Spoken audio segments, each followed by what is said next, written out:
দর্শক, ফিলিস্তিনের অবরুদ্ধ গাজায় মানবতা লঙ্ঘনের ঘটনা ঘটেই চলেছে।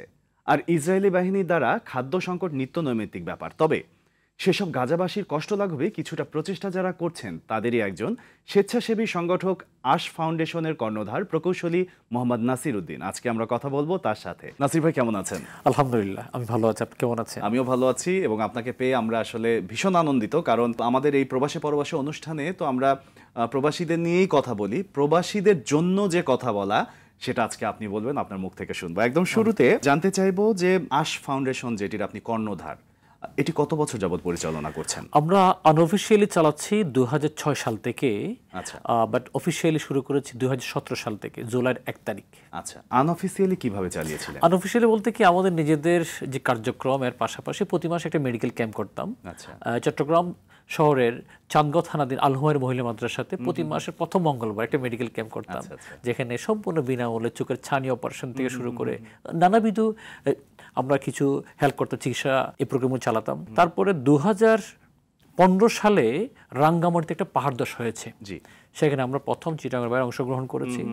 তারপরে 2017 সালে রোহিঙ্গাদের যে ক্যাম্প আছে কক্সবাজার, ওখান থেকে আমাদের কার্যক্রম শুরু হয়। আপনি বলছিলেন যে 2017 সাল থেকে অফিসিয়ালি আপনারা আপনাদের কার্যক্রম শুরু করলেন। এই যে অফিসিয়ালি কার্যক্রম শুরু করলেন, একটা সময় তো ছিল যে একদমই মানুষের সহযোগিতার জন্য কাজ করছি, নিজের ভালো লাগা এবং একটা পরিতৃপ্তির বিষয়। কিন্তু অফিসিয়ালি কাজ করার জন্য আসলে যে কোনো সংগঠনেরই একটা উদ্দেশ্য থাকে। আপনাদের উদ্দেশ্য এটা আসলে বলা চলে একটু ভিন্ন টাইপের। মানে আমার তো কখনো চিন্তা ভাবনা ছিল না কখনো যে এনজিও করব। আমরা তো সেবা করে যাচ্ছি। রোহিঙ্গা ক্যাম্পে যখন আমরা কাজ করছিলাম, আপনি জানেন 2017 সালের 25 আগস্ট বিশাল একটা গ্রুপ ওখান থেকে আসে। এদের জন্য আমরা ফার্স্ট রেসপন্ডার হিসেবে ছিলাম। ঈদও করেছি আমি ওই জায়গায়, রোহিঙ্গা ক্যাম্পে। ঈদের 3 দিন পরে কিন্তু পুরো বাংলাদেশ থেকে অনেক মানুষজন হুমডিকে এসেছে, ওনাদেরকে হেল্প করার জন্য হাত বাড়িয়ে দিয়েছে। কিন্তু ঈদের দিন ছিলাম আমরা অল্প কয়েকজন মানুষ, তো ওখানে হেল্প করছি। আলহামদুলিল্লাহ, ঈদের 1-2 মাস পর্যন্ত আমরা হেল্প করছি। তখন অনেক মানুষের কারণে ক্যাম্পে যে কার্যক্রমগুলো একটু বিশৃঙ্খল অবস্থা ছিল। তারপরে আস্তে আস্তে আর্মি এসেছে, প্রশাসন থেকে লোকজন হেল্প করেছে। এক পর্যায়ে এসে আমাদেরকে ক্যাম্প কোঅর্ডিনেশন মিটিং, জামতলী একটা ক্যাম্প, এটা আমাদের হাতে গড়ে ওঠে। এই ক্যাম্প কোঅর্ডিনেশন মিটিংয়ে আমরা বেশ কয়েকটা মিটিং অংশগ্রহণ করেছি, উইকলি মিটিংয়ে। তো এক পর্যায়ে একটা মিটিং আমাদেরকে দাওয়াত দেয় নাই। তো আমরা চিন্তা করলাম, আপনারা আমাদেরকে দাওয়াত কেন দিলেন না? তো একটা খ্রিস্টান মিশনারিজ একটা এনজিও ছিল ক্যাম্প কোঅর্ডিনেট করার জন্য, এনজিওগুলো যারা কাজ করছে ওদের কোঅর্ডিনেট করার জন্য। ওই ইয়াং একজন ভাই, উনি আমাকে বললেন, আপনাদের রেজিস্ট্রেশন নাই, আচ্ছা, আপনাদের এই জন্য আমরা আপনাদেরকে ইনভাইট করতে পারিনি। তখনই আমি রোহিঙ্গা ক্যাম্প থেকে চিটাগাংয়ে ব্যাক করলাম এবং অফিসিয়ালি কার্যক্রম শুরু করলাম। আলহামদুলিল্লাহ, রেজিস্ট্রেশনের জন্য দিয়েছি এবং 2018 সালের জানুয়ারি 18 তারিখ আমরা জয়েন্ট স্টক থেকে রেজিস্ট্রেশনটা লাভ করি। আচ্ছা, দারুণ। একদমই বলবো যে আনঅফিসিয়ালি জন্ম হলো 2006 সালে। অফিসিয়ালি আপনারা একদম বিপুল হারে একটা উদ্দেশ্য নিয়ে বা কিছু কারণে সবকিছু সমাধান করার জন্য 2017 সাল থেকে যাত্রা শুরু করলেন আবার নতুন করে। এই যে 2006 থেকে 17 পর এখন 2025, এর মধ্যবর্তী সময় দেশে আসলে অনেক ধরনের কার্যক্রমে আপনারা করেছেন। একটু হাইলাইট শুনি। যে আমি আপনাকে আরেকটু বিশেষ শেয়ার করি যে রেজিস্ট্রেশনের পরে 2018 সালের জানুয়ারি 24 তারিখ আমি আমেরিকায় গিয়েছিলাম। তো ওখান থেকে আমাদের শুভাকাঙ্ক্ষী ভাইরা বলছেন, আপনাদের প্রোগ্রামগুলো খুব ভালো লাগে, কিন্তু আমরা আপনাদেরকে কোনো ডোনেট করতে পারবো না। কেন? আপনাদের এনজিও নাই। এর আগ পর্যন্ত এনজিও সম্পর্কে আমাদের কাছে আসলে কোনো ধরনের ক্লিয়ার ধারণা ছিল না। আমরা এনজিও বলতে মনে করতাম লোন টোন দেখি, সিরিজটি দেই, এর মধ্যে এনজিও সম্পর্কে ধারণা সীমাবদ্ধ। তো তখন 2018 সালের ফেব্রুয়ারিতে আমি বাংলাদেশে ব্যাক করি এবং এসেই মার্চে এনজিওর জন্য আবেদন করি। 2019-এর জুনের 23 তারিখ আমাদের এই ফাউন্ডেশন এনজিও আমরা রেজিস্ট্রেশন লাভ করি, আলহামদুলিল্লাহ। এবং একই সাথে আমি ইউনাইটেড নেশনের যখন ঘুরছিলাম 2018 সালে গিয়ে, তখন দেখলাম পৃথিবীর অর্গানাইজেশনগুলোকে, স্বেচ্ছাসেবী অর্গানাইজেশনগুলোকে ইউএন অনেকটা এদের আন্ডারেই আছে বা বিশালভাবে ইউএন থেকে একসাথে কাজ করার সুযোগ লাভ করছে। তো আমি চিন্তা করলাম, আমাদেরটা তো একটা ক্ষুদ্র সংগঠন, কীভাবে আমি এই এখানে ঢুকবো, ইউএনে ঢুকবো। তারপর রিকোয়ারমেন্ট কালেকশন করতে করতে করতে করতে আমরা আবেদন করেছি। আলহামদুলিল্লাহ 2021-এ ইউনাইটেড নেশনের ইকোসোক স্পেশাল কনসালটেন্ট স্ট্যাটাসটা আমরা লাভ করেছি। বাহ, দারুণ দারুণ। আসলে যে কোনো অফিসেরই যে পরিকাঠামো অবকাঠামো দরকার, এটা আসলে আপনি আরো একবার একটু পরিষ্কারই করলেন আমাদেরকে, যে সুযোগ সুবিধা পাওয়াগুলোর জন্য একটা নির্দিষ্ট জায়গা বা একটা গ্রাউন্ডেড প্লেস আসলে খুবই দরকার। রেজিস্ট্রেশন সেজন্যই হয়তো বা খুবই বেশি জরুরি ছিল। এবার একটু দেশ থেকে দেশের বাইরে যেতে চাই, যে বিভিন্ন দেশ থেকে আপনি অ্যাশ ফাউন্ডেশন পরিচালনা করছেন এবং একই সাথে বিভিন্ন দেশের যারা ডোনেট করে তারা ডোনেট করছে, বন্ধুরা অংশগ্রহণ করছে, সব কিছু মিলিয়েই না বর্তমান সময়ের যে হট টপিক আমি বলবো সেটি হচ্ছে আপনি ত্রাণ পৌঁছাচ্ছেন ফিলিস্তিনের এরকম একটা মানে কি বলবো ক্রান্তিকালে। এই যে চিন্তাটা, এটা কিভাবে হলো এবং এই কার্যক্রমটা কিভাবে পরিচালনা শুরু করলেন? দেখুন, গাজা বলেন বাংলাদেশ বলেন, ওই আমাদের যে হাদিস একটা আছে না, যেটাকে নিয়ে পরবর্তীতে কবি আব্দুল কাদের সাহেব চমৎকার একটা কবিতা লিখেছেন, হ্যাঁ, মানব সেবা একটা নাম দিয়েছেন। হাসরের দিন বলিবেন কোদা হে আদম সন্তান, তুমি মোরে করোনায় সেবা জবে ছিনর অজ্ঞান। মানুষ বলিবে তুমি প্রভু করো তার, আমরা কেমন লইব তোমার সেবার ভার। এই যে কবিতাটা কত সুন্দর করে বলেছে। তখন আল্লাহ যে বলছেন, আমি যখন অসুস্থ ছিলাম তুমি চাইলে আমাকে চাইলে সেবা করতে পারতা, অথচ সেখানে আল্লাহ তো অসুস্থ হতে পারেন না, আল্লাহ তো কোনো খাবার দেওয়ার দরকার নেই, আল্লাহ তো কখনো পিপাসিত হতে পারেন না। বোঝাতে চাচ্ছেন আল্লাহর সৃষ্টিজীব অসুস্থ হইলে বা এই জিনিসটা কত সুন্দর করে আমরা কবিতায় পড়েছি। তো এই বিষয়গুলো একদম ছোটবেলা থেকে আমাদের অন্তরে দাগ কেটে যায়। আপনি হয়তো খেয়াল করেছেন, নামটা হচ্ছে আলহাজ শামসুল হক ফাউন্ডেশন, একজন ব্যক্তির নামে নামকরণ করা। উনি হচ্ছেন আমার বাবা, আমার শ্রদ্ধেয় পিতা, যিনি জন্মের পর থেকেই মানব সেবাটা আমাদেরকে হাতে কলমে শিখিয়েছেন। আমরা তো এখন সেবা একটা দুইটা করি, ছবি টবি ফেসবুকে দিই, এখানে দিই। আমার বাবারা সেবা করতেন নীরবে নিবৃত্তে, বাট কিন্তু সেবাটা উনি আমাদেরকে শিখিয়েছেন, এটা আমাদেরকে অন্তরে গেঁথে গিয়েছে। যখনই বাংলাদেশের চলমান কার্যক্রম অনেকগুলো আপনারা হয়তো দেখেছেন, মেহমানখানা চলছে, প্রতিদিন খাওয়া দাওয়া, হ্যালো হসপিটাল চলছে, প্রতিদিন বিনামূল্যে চিকিৎসা, মুসাফিরখানা চলছে, দেশের প্রথম বাসমান পানি বিশুদ্ধকরণ প্রকল্প চলতেছে সিলেটে। এর পাশাপাশি যখন আমরা গাজার করুণ আরতিগুলো শুনলাম, এই জিনিসগুলো শুনে আমরা স্থির থাকতে পারিনি। আমি যোগাযোগ করা শুরু করলাম, আমাদের ভাইয়েরা কে আছেন। আমি খোঁজখবর নিয়ে দেখলাম আজহার ইউনিভার্সিটিতে আমাদের বেশ কিছু ভাইরা আছেন, ওদের সাথে যোগাযোগ করলাম। ওরা বলছে আমরা তো জানি না কীভাবে সেবা করবো। কিন্তু ফার্স্টের দিকে, কিন্তু আমি আপনাকে জানাচ্ছি, একদম প্রথম দিকে কেউ জানে না কীভাবে সেবা করবে। তখন আমি নিজেকে আর মানতে পারি নাই। আমার একজন মা আছেন, উনি নীরবে নিবৃত্তে গোপনে দান করেন। চিন্তা করলাম একটু ওনাকে জানাই। ওনাকে জানার সাথে সাথে উনি একটা বড় অ্যামাউন্ট আমাকে বললেন যে তুমি সেবা করার সুযোগ পাইলে এই অ্যামাউন্টটা তোমার জন্য আমি রেখেছি। আমি বিসমিল্লাহ করে চিন্তা করলাম আর বসে থাকলে লাভ নাই, মিশরে চলে যাই। মিশরে চলে গেলাম। মিশরে গিয়ে আইন কানুন ঘেটে দেখলাম ইজিপ্টের রেজিস্টার্ড যে এনজিওগুলো রয়েছে সেই এনজিওগুলোর সাথে পার্টনারশিপ করে ওই সময়ে মিশরে যে সীমান্ত রয়েছে, রাফা সীমান্ত দিয়ে ত্রাণগুলো পৌঁছানো যাচ্ছে।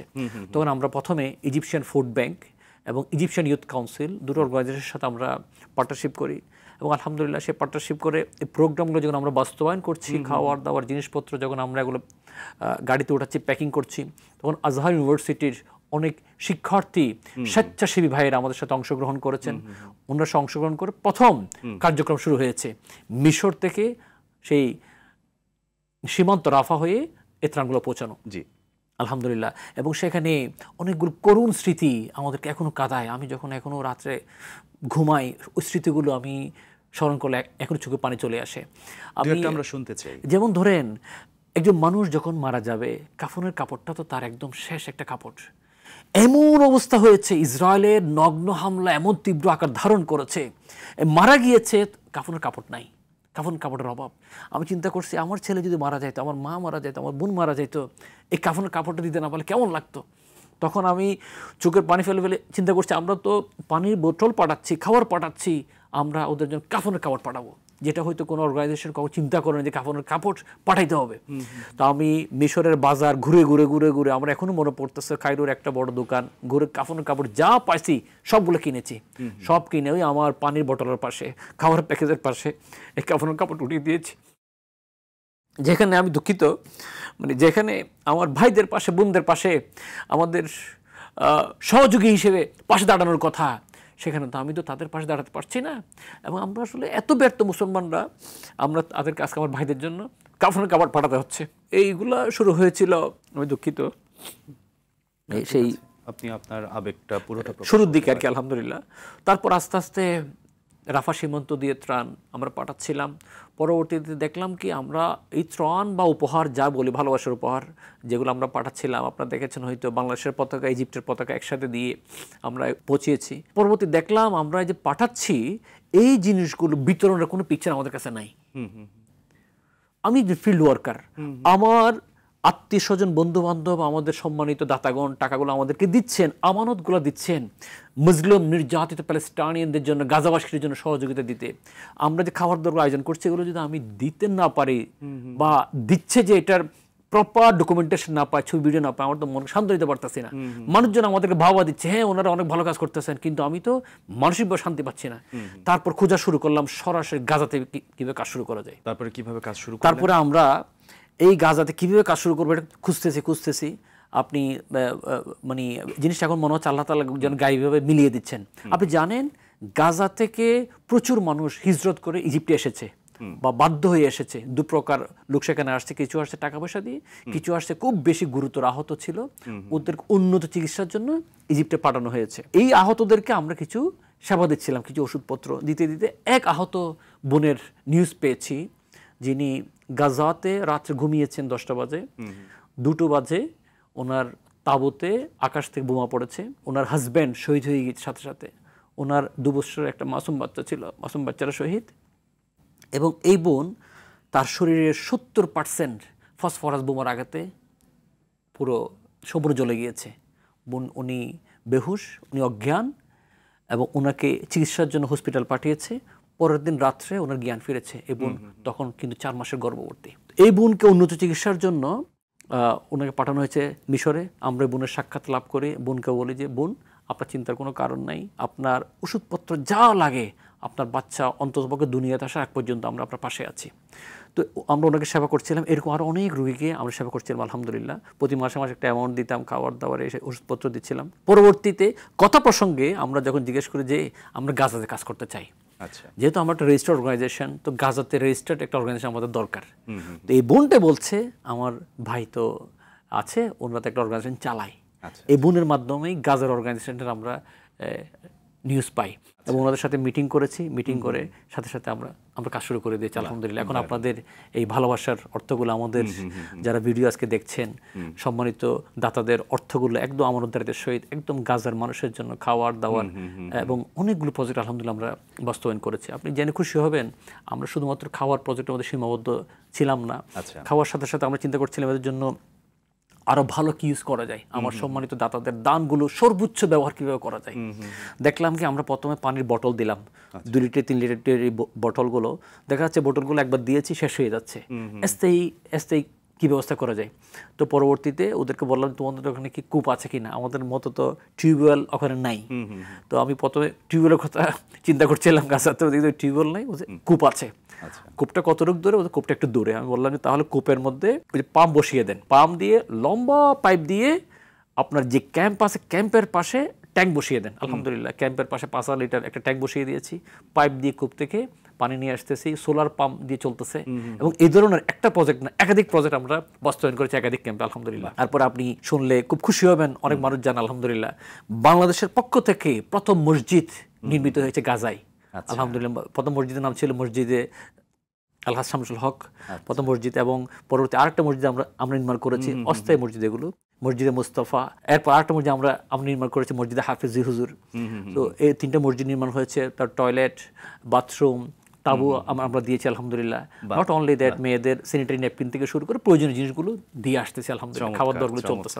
আমার যদি ভুল না হয়ে থাকে যে আপনি প্রথম বাংলাদেশি যিনি মিশরে ফিলিস্তিনে ত্রাণ নিয়ে গিয়েছিলেন এবং একই সাথে ত্রাণ নিয়ে গিয়েছিলেন, সেই বিষয়টা আরটিভির দর্শকরা দেখে ভীষণভাবে আপনাকে অনুপ্রাণিত করেছে, ভালোবাসা দিয়েছে। এটা আসলে আপনি কিভাবে দেখছেন যে ভালো কাজকে মানুষ অ্যাপ্রিসিয়েট করছে, এই জিনিসটা আপনার বোধটা কি? আমি আরটিভির সম্মানিত দর্শকবৃন্দকে আন্তরিক ধন্যবাদ জানাচ্ছি। প্রথম যখন আমরা মিশরের কাজগুলো করেছি, প্রত্যেকটা ভিডিও, প্রত্যেকটা পোস্ট আলহামদুলিল্লাহ আরটিভির সম্মানিত দর্শকরা অনেক অ্যাপ্রিসিয়েট করেছেন আলহামদুলিল্লাহ। মানুষের ভালোবাসাটা আসলে এটার তো কোনো মূল্য নেই।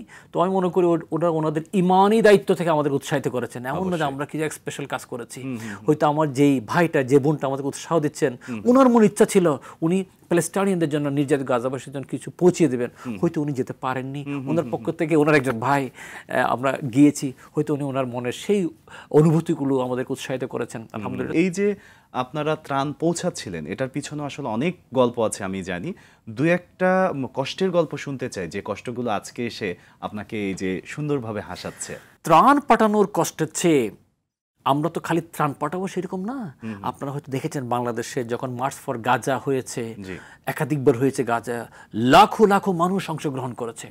কিন্তু এই মার্চ ফর গাজাটা যেখানে হওয়ার দরকার, হ্যাঁ, সে মার্চ ফর গাজা যে ইন্টারন্যাশনাল যেটা উদ্যোগ, সেই উদ্যোগ হচ্ছে মিশর থেকে সরাসরি রাফা অভিমুখে পদযাত্রা।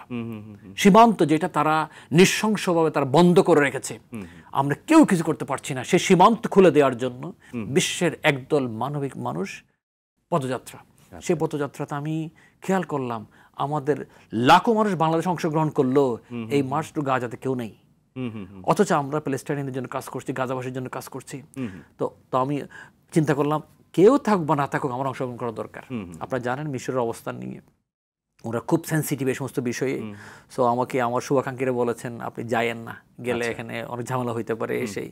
তো আমরা চিন্তা করলাম আল্লাহ তো আমাদেরকে জিজ্ঞাসা করবেন আমি যে গাজাবাসীর জন্য কাজ করছি আমার সর্বোচ্চ ত্যাগ কতটুকু।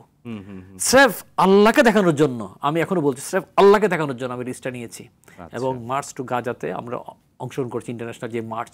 এবং আপনারা জানেন RTV-তে এই ভিডিও আপনারা দিয়েছেন, সেখানে মিলিয়ন মিলিয়ন মানুষ সেটা দেখেছে, আমার পাসপোর্টটা পর্যন্ত নিয়ে ফেলেছে। আমরা একটা ইসমাইলি সীমান্ত যখন গিয়েছিলাম তখন আমি তো একজন সাধারণ মানুষ, এখানে ইউরোপ আমেরিকা থেকেও প্রচুর মানুষ গিয়েছে, আফ্রিকা থেকে অনেক মানুষ গিয়েছে, সম্প্রান্ত অনেক মানুষ গিয়েছে, দল মত ধর্ম বর্ণ নির্বিশেষে মানুষ গিয়েছে। শুধুমাত্র মুসলিম গিয়েছে সেরকম নয়, ভিন্ন ধর্ম বলে অনেক মানুষও গিয়েছেন শুধুমাত্র মানবতার টানে একটা প্রকাশ্য সন্ত্রাসের বিরোধিতা করার জন্য। তো দেখলাম সকলের পাসপোর্টগুলো ইসমাইলিয়াতে নিয়ে ফেলেছে। আচ্ছা। এবং 2-4 ঘন্টা শুধু একটা স্লোগান, পাসপোর্ট পাসপোর্ট পাসপোর্ট, একটা স্লোগান। এবং অনেককে আমি বলতে বাধ্য হচ্ছি, বা এটা অনেককে ইনস্ট্যান্ট ওখান থেকে সোজা এয়ারপোর্টে পাঠিয়ে দিয়েছে, ডিপোর্ট করে দিয়েছে। এবং আরেকটা গ্রুপকে তারা করেছে কি আয়নাগর। খুবই দুঃখ। আমি জানি না এগুলো আপনারা অন এয়ার দিবেন কিনা, বাট আয়নাগর বাংলাদেশে যেরকম আছে সেটা অনেক মানুষকে তারা ওখানে নিয়ে গিয়েছে। তো আলহামদুলিল্লাহ আমার পাসপোর্ট দীর্ঘক্ষণ পরে যাচাই বাছাই করে ফেরত দিয়েছে, এই শর্তে তুমি রাফার দিকে যেতে পারবে না, তুমি কায়রোর দিকে ব্যাক করো। আচ্ছা। তো আমি তারপর অনেকক্ষণ পরে পাসপোর্ট আপনাদের সকলের দোয়ায়, আল্লাহ তাআলার দোয়ায় পাসপোর্ট ফেরত পেয়েছি। আমরা পাসপোর্ট ফেরতে আমরা বাধ্য হয়ে কায়রোতে ব্যাক করি। তবে সেই দিন সেখান থেকে আমরা ঘোষণা দিয়েছিলাম, মানে আল্লাহকে দেখানোর জন্য যে গাজার জন্য যা করতে হয় আমার নিজের জান দিয়ে হলে সেটা করবো ইনশাআল্লাহ। আসলে এই ব্যাপারগুলো আরো বিস্তারিত আপনার কাছে শুনতে চাই, এবং পুরো সময় জুড়ে আসলে আপনার কথাগুলোই আমরা বেশি বেশি শুনতে চাই, দর্শককে শোনাতে চাই। এ পর্যায়ে একটি বিরতি নিয়ে নেই না? প্রিয় দর্শক, নিয়ে নিচ্ছি ছোট্ট একটি বিরতি, সাথেই থাকুন, ফিরছি একটু পরেই। দর্শক, ফিরে এলাম বিজ্ঞাপন বিরতির পর। ধন্যবাদ আমাদের সাথে থাকার জন্য। কোনো কথা না বাড়িয়ে চলে যাচ্ছি আমাদের নাসির ভাইয়ের কাছে আবারও। নাসির ভাই, দারুণভাবে আসলে আপনি আপনার অভিব্যক্তিগুলো এমনভাবে প্রকাশ করছেন, কারণ এই অভিব্যক্তিগুলো আপনার থেকে বিচ্ছিন্ন নয়। অনুভূতিগুলো এত তীব্র আপনার কাছে যে আপনি কিছু সময় আবেগপ্রবণও হয়ে যাচ্ছেন, যে বিষয়গুলো আসলে আমাদেরকেও অনেকভাবে আবেগতাড়িত করছে। আপনার কাছ থেকে জানতে চাইবো যে আশ ফাউন্ডেশন গাজাতে কিভাবে সরাসরি এই যে মানবিক কার্যক্রম এটা পরিচালনা করছে। দেখুন, আমরা ইতিমধ্যে জানিয়েছি গাজার রেজিস্টার্ড অর্গানাইজেশনের সাথে আমরা পার্টনারশিপ করেছি। জি, গাজাতে যখন আমরা কার্যক্রম পরিচালনা করছি, আমাদের রেজিস্টার্ড পার্টনার ওখানে আমাদের পক্ষ থেকে প্রকল্পগুলো বাস্তবায়ন করছে। নিয়মিত খাওয়ার দাওয়ার, পানি ইত্যাদি যাবতীয় প্রোগ্রামগুলো, টয়লেট, সোলার, বাথরুম থেকে শুরু করে যা যা প্রোগ্রামগুলো আছে সেগুলো আমরা সেখানে বাস্তবায়ন করছি। আপনি হয়তো জানেন আমরা এতিমখানা পরিচালনা করছি গাজার মধ্যে। আচ্ছা, আলহামদুলিল্লাহ। সেখানে ইতিমধ্যে প্রায় 50 জন এতিম বাচ্চা যারা বাবাদেরকে হারিয়েছেন ওরা সেখানে রয়েছেন আলহামদুলিল্লাহ। সেগুলো আমাদের গাজার রেজিস্টার্ড অর্গানাইজেশনের সাথে কাজ করছে। এবং সেই ক্ষেত্রে প্রথম যখন আমরা গাজাবাসীর জন্য কাজ শুরু করেছিলাম, আপনি জানেন আমাদের একটা অর্গানাইজেশন আছে আমেরিকাতে রেজিস্টার্ড, আশ ফাউন্ডেশন ইউএসএইড। ওই আশ ফাউন্ডেশন ইউএসএইডকে সাথে মিশরের যে সংস্থাগুলো রয়েছে, Egyptian food bank, Egyptian youth council, ওদের সাথে আমরা পার্টনারশিপ করেছি। এবং সেই ওর মাধ্যমেই প্রথম মিশর থেকে গাজাতে ত্রাণগুলো আমরা পাঠাই।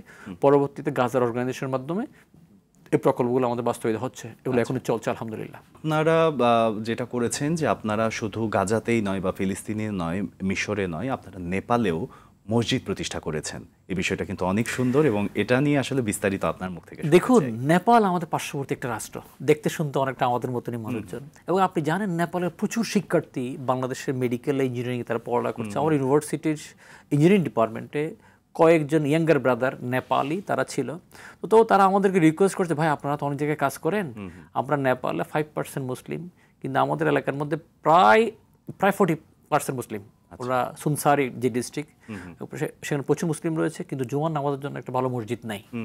তো তখন চিন্তা করলাম আমরা তো অনেক জায়গায় অনেক টাকা পয়সা খরচ করি, তো বিসমিল্লাহ করে ওখানে কিছু করা যায় কিনা। তো আমরা চিন্তা করলাম, ওই যে কুরবানের সময় আমরা শুনেছি নেপালে গরু কুরবানি নিষিদ্ধ। তো আমরা চিন্তা করলাম আমরা তো কুরবানের সময় অনেক খাওয়া দাওয়া করি, কিন্তু আমার পার্শ্ববর্তী নেপালে ওদের জন্য কিছু কি অন্ততপক্ষে ছাগল আমরা কুরবানি করতে পারি না। এই ছাগল কুরবানি করতে গিয়ে মসজিদের জায়গাটা দেখা হয় আমাদের। তো দেখা হওয়ার পরে এটা আমরা ভিডিও করে দিই। অস্ট্রেলিয়ার আমাদের এক বোন বলে যে বিসমিল্লাহ করে মসজিদের কাজ শুরু করেন, ফাউন্ডেশনের জন্য যে টাকাটা লাগবে সেটা আমরা দিয়ে দেবো। তখনই আমরা আলহামদুলিল্লাহ ওনাদের সাথে কথাবার্তা বলে আমরা নেপালের রেজিস্টার্ড অর্গানাইজেশনের মাধ্যমেই আমরা মসজিদের কাজটা শুরু করি। আচ্ছা, পরবর্তীতে এখন কি অবস্থায় আছে মসজিদটা? দেখুন, মানে এটা আনফর্চুনেটলি বলা চলে, আমরা তো যা কাজ করি আমাদের চিটগাঁও মেহমানখানা বলেন, হ্যালো হসপিটাল বলেন, যত প্রজেক্ট আছে দল মত ধর্ম বর্ণ লিঙ্গ নির্বিশেষে কাজ করি। আমাদের অফিসে মুসলমানের পাশাপাশি ভিন্ন ধর্মের মানুষজন জব করতেছে, সবগুলো ওপেন। আমরা এরকম ভালোবাসা নিয়ে শুধুমাত্র মুসলমানদের জন্য একটা মসজিদ করেছি, কিন্তু আনফর্চুনেটলি সেই মসজিদ নিয়ে এমন নিউজ করেছেন এক ভাই, বাংলাদেশি এক ব্যক্তি সালাউদ্দিন শুয়েব চৌধুরী, রাষ্ট্রদ্রোহী মামলার জেল খাটা এক আসামি।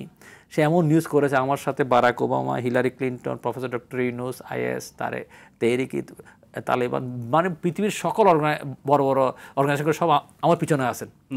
মানে আমি তো মাঝে মাঝে এমন হয়েছে, ঘুম থেকে উঠে বারাক ওবামার নাম্বার খুঁজি, মানে এমনভাবে নিউজ করেছে। হিলারি ক্লিন্টনের সাথে আমার লিঙ্ক, ডক্টর ইউনূস সাহেবের সাথে আমার লিঙ্ক, ওনারা সবাই আছে। এটা ওই যে নেপালের মানুষজনদেরকে আমরা ধর্মান্তরিত করার যে কোনো ভালো কাজের প্রশংসা যেমন থাকবে, সমালোচনাও থাকবে। তো এই জন্য আমরা কিন্তু মুঠোবিত নয়, ওর বিরুদ্ধে আমরা সাংবাদিক সম্মেলন করেছি, ওর বিরুদ্ধে আমি প্রকাশ্যে একটা মামলা করেছি, কারণ আমরা যা কাজ করেছি সব ওপেন, এখানে গোপন করার কিছু নেই। আমার মুসলমান ভাইরা আবেদন করেছেন একটা ছোট্ট মসজিদের জন্য, আমরা তো এটা মসজিদ ওনাদেরকে সহযোগিতা করতেই পারি। আপনি নেপালে গেলে কিছু টাকা তো খরচ করেন, আমরা নেপালে গিয়ে বেড়ানোর টাকাটা ওখানে খরচ করলাম আর কি, সামান্য কিছু টাকা আমরা খরচ করে উদ্বোধন করেছি। এই নিয়ে কত বাধা। তো অর্থাৎ এটা মূলত হচ্ছে যে আপনি গাজার যে বিষয়গুলো বলেছেন, একদল মানুষ, কারণ যে সাংবাদিক নিউজ করেছে সে কিন্তু প্রকাশ্যে ঘোষিত একজন জায়নিস্ট, সে তার আইডিতে ঘোষণা দিয়েছে আমি জায়নিস্ট, সে ইসরায়েলের একজন এজেন্ট হিসেবে এর আগে অ্যারেস্ট হয়েছে। অর্থাৎ গাজার কাজগুলো তারা পছন্দ করতেছে না, তারা আমাদেরকে কাজগুলোকে বাধা সৃষ্টি করতে চায়। বাট আমরা তো জন্ম যখন নিয়েছি, মৃত্যু তো একদিন হতে হবে। যতদিন থাকবো সম্মানজনক জীবন নিয়েই আমরা চলবো। আমার কোনো ভাই বোন অসহায় থাকবে, কিছু সহযোগিতা চাইবে, আর আমাদের মধ্যে সামর্থ্য থাকবে, আমরা হেল্প করবো না, এটা তো হইতে পারে না। প্রবাসীদের জন্য যে আপনি শাহ আমানত আন্তর্জাতিক বিমানবন্দরে বুথ তৈরি করেছেন, এটা তো ভীষণ প্রশংসনীয় একটি কাজ। এবং দেখেন, আপনার সাথে গল্প করতে করতে যে বিষয়গুলো আমি শুনলাম, যে আপনি যেখানে মানুষ খাবার, পানি, পোশাক এসব নিয়ে চিন্তা করছে, সেখানে আপনি প্রয়োজনীয় জিনিস এবং মানে জীবনের সাথে অবিচ্ছেদ্য একটি জিনিস কাফনের কাপড় নিয়েও চিন্তা করছেন। আপনার চিন্তাটা আরো অনেক বেশি গভীর, এবং এই গভীরতা থেকেই আসলে কেন প্রবাসীদের জন্য বুথ তৈরি করলেন সেই গল্পটা একটু শুনতে চাই। দেখুন, তাও গাজার সাথে কিছু সম্পর্কিত। আর একটা কথাও আপনাকে জানিয়ে রাখি, প্রবাসে যারা খুব শাইন করে আমরা ওদেরকে স্যালুট জানাই, সংবর্ধনা জানাই, কিন্তু যে সমস্ত ভাইয়েরা মাথার ঘাম পায়ে ফেলে তার পরিশ্রমের অর্জিত সকল টাকাগুলো বাংলাদেশে পাঠাই দেয়, এই মানুষটা যখন বিপদে পড়ে আমরা তাকে কেউ আর গণি না। আমি মিশর থেকে বাংলাদেশে আসার পথে এয়ার আরাবিয়ার এক ফ্লাইটে শারজা এয়ারপোর্টে কানেক্টিং ফ্লাইট, একটা ফ্লাইট উঠবো, তখন এয়ারপোর্টের ভিতরে ঠিক আপনার মতন একজন তরুণ শক্ত সামর্থ্য এক ব্যক্তি আমাকে এসে জিজ্ঞেস করছেন, ভাই আপনি কি বাংলাদেশি? এয়ারপোর্টের বুথের পিছনে করুণ কাহিনীটা আপনার মনে জানানো দরকার। জি জি বলুন। তো আমি বললাম, হ্যাঁ বাংলাদেশি। সেই ভাই, ইয়াং ভাই আমাকে বলছেন, ভাই আমি 1.5 দিন ধরে কিছু খাই নাই, আমার কিছু খাওয়াবেন? আমি তো শকড। এয়ারপোর্টের ভিতরে এখানে তো কোনো ধরনের ফকির থাকার কথা না, কোনো ধরনের ফ্রড থাকার কথা না। এই ব্যক্তি ইয়াং ম্যান, উনি খুঁজতেছে, তার পকেটে টাকা নাই। আমি কোনো কথা জিজ্ঞেস না করে বললাম, ভাই আসেন। তারা বসালাম খাওয়াইতে, বার্গার কি অর্ডার দিয়েছি, সে খাচ্ছে, সাথে সাথে আরেকজন আসছে, ও আসে ওই ওনাকে জিজ্ঞেস করতেছে, ভাই আপনি খাবার পেলেন কোথায়? উনি দিছে। ওই ভদ্রলোকও বলতে, ভাই আমি কিছু খাই নাই। তাও ইয়ং ম্যান 40-45 বছর বয়স। আমি বললাম যে আপনিও বসেন। আরেকজন আসলো, উনি বলছে ভাই আমি কিছু খাই না 1.5 দিন ধরে, উপোস। আমার বাংলাদেশি ভাই, কিছু খাই নাই 1.5 দিন ধরে বলতেছে। ভাই ঘটনা কি? ঘটনা হচ্ছে কি, তারা সৌদি আরবে ছিল, তাদের একামা নবায়ন করতে পারে নাই। আপনি জানেন ওখানে একটা একামা সিস্টেম আছে, নবায়ন করতে না পারার কারণে তাদেরকে অ্যারেস্ট করা হয়েছে। অ্যারেস্ট করে কাউকে 23 দিন, কাউকে 1 মাস, কাউকে 40 দিন জেলে দেওয়া হয়েছে। জেলে দেওয়ার পরে তারপরে কম টাকায় ফ্লাইট, বাজেট এয়ারলাইন্সের টিকিট ওনাদেরকে হাতে ধরিয়ে দেওয়া হয়েছে। সেই টিকিট এয়ারপোর্টে আসছে ওরা একদিন আগে, তারপরে কানেক্টিং ফ্লাইট, লম্বা বিরতি শারজাতে। ক্ষুধার্ত ভাই, অথচ এই প্রবাসী রেমিটেন্স যোদ্ধা যাদেরকে বলছি আমরা লাল গালে যে সম্বোধনা দিতে হবে, কিছু খায় না। সাথে সাথে আমি ওনাদেরকে খাওয়ানোর সাথে সাথে আমি ওই শারজা থেকে চিটাগং আমাদের একজন ম্যাজিস্ট্রেট ছিলেন, ওনাকে কল করলাম যে ভাইয়া এখানে তো আমি কয়েকজনকে সেবা দিয়েছি, ওরা আছে 60 জন এক ফ্লাইটে। তো ওরা ভোর 5টা বাজে এয়ারপোর্টে পৌঁছাবে, তো আমি ওদেরকে কিছু সেবা দিতে চাই চট্টগ্রাম এয়ারপোর্টে, খাবার দিতে চাই। এবং এই মানুষগুলোর পকেটে কোনো টাকা পয়সা নাই, ওরা চিটাগং এয়ারপোর্ট থেকে যে স্টেশনে যাবে, বাস স্টেশনে যাবে, কোনো পয়সা করে না, আমাদের পৌঁছিয়ে দিতে চাই। তো উনি সাথে সাথে আমাকে যে প্রবাসী কল্যাণ মন্ত্রণালয়ের সাথে যোগাযোগ করে দিলেন। ওনারা আমাদের মাধ্যমে এয়ারপোর্টের দায়িত্বশীলের সাথে যোগাযোগ হলো। আমি আমার একটা স্টাফকে ফোন করলাম, তুমি কোথায় আছো? রাত বাজছে তখন 10টা না 11টা বাজতেছে। সে বলছে ভাই আমি বাসায় যাচ্ছি। আমি তুমি বাসায় যাওয়ার না যাও, ভোর 5টা বাজে তোমাকে এয়ারপোর্টে থাকতে হবে উইথ এ বাস, বাস সহ, এবং 60 জনের জন্য খাবার, বিরিয়ানি প্যাকেট পাও, নাস্তা পানি পাও, যাই পাও আমার এই ভাইদের জন্য তুমি নিয়ে যাবা। তো আলহামদুলিল্লাহ ওরা এয়ারপোর্টে পৌঁছলো। আমার ফ্লাইট ছিল আবার ঢাকায়, আমি নেমেছি ঢাকায়, ওদের ফ্লাইট হচ্ছে আমাদের এলাকায় চিটাগংয়ে। তো আমাদের লোকজনকে তাদেরকে খাবার দাবার দিয়েছি ইনস্ট্যান্ট আলহামদুলিল্লাহ, এবং তাদেরকে বাসে করে পৌঁছিয়ে দিয়েছে। এই কাজ করতে গিয়ে জানলাম এই ধরনের ঘটনা প্রতি সপ্তাহে ঘটছে। আচ্ছা, প্রতি সপ্তাহে 2-3টা ফ্লাইট আসে, 2 জন, 5 জন, 7 জন, 10 জন, 20 জন এরকম প্যাসেঞ্জার আসে, কিন্তু আমাদের খবর নাই। আমার রেমিটেন্স যোদ্ধা মাথার ঘাম পায়ে ফেলে যে মানুষগুলো কাজ করছেন, এই করপদক্ষী হয়ে যখন মানুষটা বাংলাদেশে আসতেছে, কিছু সেবা পাচ্ছে না। আমি কি 1 গ্লাস পানি আগাইতে পারি না, একটা খাবার প্যাকেট আগাইতে পারি না, সে যে এয়ারপোর্ট থেকে তার বাড়িতে যাবে সামান্য একটু গাড়ি ভাড়াকে আমি উঠাইতে পারি না। তখনই আমরা আবেদন করলাম এয়ারপোর্টে আমরা এই সেবাটা দিতে চাই। আলহামদুলিল্লাহ আমাদের দুবাই প্রবাসী আমাদের এক ভাই, সে বললো যে এটার জন্য আপনি উদ্যোগ নেন, এই প্রজেক্টে যা খরচ লাগে আমরা দিব। আলহামদুলিল্লাহ তো আমরা সেটা শুরু করেছি। এয়ারপোর্ট থেকে আমাদেরকে একটা বুথ দিয়েছে আশ ফাউন্ডেশন মাইগ্রেশন ওয়েলফেয়ার সেন্টারের উদ্যোগে। এখন চিটাগং এয়ারপোর্টে আমি RTV সম্মানিত দর্শকদেরকে জানিয়ে রাখতে চাই, এ ধরনের করপদক্ষী হয়ে কেউ যদি চট্টগ্রাম এয়ারপোর্টে আসেন, নিঃশঙ্ক চিত্তে 01841040546 যে নাম্বারটা রয়েছে আমাদের এয়ারপোর্ট বুথ সেবার, এখানে আপনারা কল করবেন। এখানে কল করলে আপনার জন্য সেবায় আমাদের মানুষজন থাকবে ইনশাআল্লাহ। এবং আপনারা দোয়া করুন, একই সেবা আমরা ঢাকা এয়ারপোর্টে আমরা খুব শীঘ্রই চালু করবো ইনশাআল্লাহ। আমরা আশ ফাউন্ডেশনের ভবিষ্যৎ পরিকল্পনা শুনতে চাই, যে এত চমৎকার কার্যক্রম নিয়ে আপনারা আগাচ্ছেন, ভবিষ্যতে আরো কি কি চমৎকার কার্যক্রম আমরা পেতে যাচ্ছি? দেখুন, আশ ফাউন্ডেশন আলহাজ শামসুল হক ফাউন্ডেশনের সংক্ষিপ্ত রূপ। এই আলহাজ শামসুল ফাউন্ডেশন বাংলাদেশের রেজিস্ট্রেশন হওয়ার পর আমরা আমেরিকাতে রেজিস্ট্রেশন করেছি আশ ফাউন্ডেশন USA, ইউকেতে একটা রেজিস্ট্রেশন হয়েছে আশ ফাউন্ডেশন UK, মিশরে একটা রেজিস্ট্রেশন একদম শেষ পর্যায়ে আশ ফাউন্ডেশন ইজিপ্ট, এবং নেপালও একটা গুড নিউজ আসছে আলহামদুলিল্লাহ।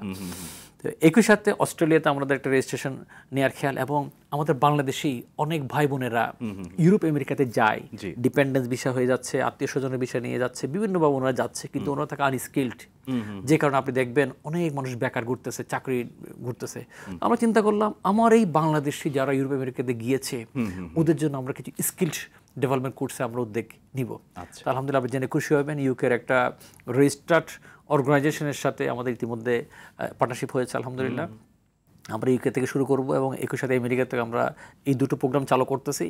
যারা আনস্কিল্ড লোকজন যাবেন ওদেরকে ইংরেজি ভাষা শেখানো এবং কম্পিউটার যে প্রোগ্রামগুলো রয়েছে এগুলো শেখানো, একই সাথে জব প্লেসমেন্ট সেন্টার, মানে তাকে আমি কিভাবে জব দিতে পারবো, আমাদের জব প্লেসমেন্ট সেন্টার, এবং সে কিভাবে আবেদন করবে, টোটাল এই সেবাটুকুন আমরা খুব শীঘ্রই ইউকেতে এবং আমেরিকাতে চালু হচ্ছে। একই সাথে যে মানবিক প্রকল্পগুলো চলছে চট্টগ্রামে প্রতিদিন উন্মুক্ত মেহমানখানা 2020 সাল থেকে চলতেছে, হ্যালো হসপিটাল বা আশ হসপিটাল বিনামূল্যে চিকিৎসাগুলো, এবং দেশের সিলেটে প্রথম বাসমান পানি বিশুদ্ধকরণ প্রকল্প, যেটা সিলেট গোয়েনঘাটে চলতেছে, দৈনিক 3000 মানুষ উপকৃত হচ্ছে। এই প্রকল্পগুলো আর অন্যান্য জেলাতেও আমরা যাতে সম্প্রসারিত করতে পারি, বিস্তৃত করতে পারি, এটাই আল্লাহর কাছে দোয়া আর কি। আমরা চলে এসেছি আমাদের আজকের আয়োজনের একদমই শেষ পর্যায়ে। যদি আমাদের আরটিভি দর্শকদেরকে আপনি কিছু বলতে চান, বলতে পারেন। আরটিভি দর্শকদের জন্য অন্তর থেকে ধন্যবাদ ও শ্রদ্ধা। আপনারা আমাদেরকে প্রচুর উৎসাহ দিচ্ছেন, আলহামদুলিল্লাহ। আল্লাহ তাআলা আপনাদেরকে কবুল করুক। আপনারা হয়তো নিজেরা সশরীরে গাজায় যেতে পারছেন না, গাজার মানুষের জন্য সহায়তা করতে পারছেন না, কিন্তু আপনাদের একজন ভাইকে আপনারা যেভাবে সহায়তা করছেন, আমি মনে করি আমি আপনাদের একজন প্রতিনিধি। আরটিভির প্রতি এই আন্তরিক ভালোবাসা, আশ ফাউন্ডেশনের প্রতি আপনাদের ভালোবাসার জন্য অন্তর থেকে দোয়া। দর্শক, মানবতার জন্য যে পথ চলা শুরু করেছিলেন আশ ফাউন্ডেশনের চেয়ারম্যান প্রকৌশলী মোহাম্মদ নাসির উদ্দিন, তা আজ বহুদূর বিস্তৃত হয়েছে। ফিলিস্তিন থেকে নেপাল, আবার দেশের অভ্যন্তরে প্রবাসীদের সেবা, সবখানেই আশ ফাউন্ডেশনের কার্যক্রম অত্যন্ত প্রশংসনীয়। এই উদ্যোগ নিঃসন্দেহে তরুণ প্রজন্মকে অনুপ্রাণিত করবে। নতুন বাংলাদেশ গড়তে এ ধরনের মানবিক প্রয়াস অত্যন্ত জরুরি বলে মনে করি আমরা। ভবিষ্যতে এ ধরনের উদ্যোগ অব্যাহত থাকুক, এই প্রত্যাশায় আজকে শেষ করছি আমাদের আজকের আয়োজন প্রবাসে পরবাসে। এতক্ষণ আমাদের সাথে থাকার জন্য সকলকে ধন্যবাদ।